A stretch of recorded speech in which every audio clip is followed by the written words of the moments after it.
మీకు నేను ఒక మాట చెప్తే మీరు ఆశ్చర్యపోతారు.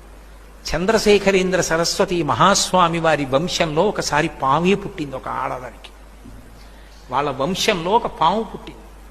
పాము పుడితే 10 మందిలోకి ఆ పాముని తీసుకెడితే పాముని భయపడతారని తీసుకెళ్లేవారు కాదు. ఆ పాము వాళ్ళ ఇంట్లో తిరిగేది.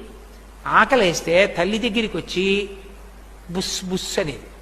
దానికి పెద్దదైపోయింది. పాలు పట్టడం ఎలా అనుమానపడి వాళ్ళు రోట్లో పాలు పోసి చల్లారబెట్టి అది వచ్చి పాలు తాగడం అలవాటు చేశారు.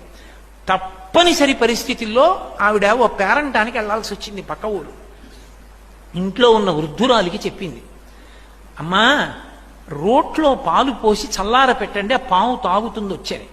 ఆ పాము వచ్చి పాలు తాగుతుందని తెలిసి కూడా ఇంట్లో వృద్ధురాలు మరుగు పాలు పోసింది. ఈ పాము తిన్నగా వచ్చి రోలిక్కి పాలు రోజు తల్లి పట్టడం అలవాటు, ఆ పాలనుకుని తాగబోయింది. నోరు కాలిపోయి గిలగిలలాడి గబుక్కులు పడిపోయింది. ఆ కన్నంలో పడిపోయింది. పడిపోవడంలో చచ్చిపోయింది.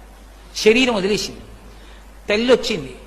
కడుపున పుట్టిన బిడ్డ చనిపోతే ఏడిచినట్టు ఏడ్చి అంత్యేష్టి సంస్కారం చేశారు. చేస్తే కల్లోకి వచ్చింది. ఇకపైన పావుల విషయంలో మన ఇంట్లో ఈ జాగ్రత్తలు తీసుకోవలసింది అని కలలో చెప్పింది.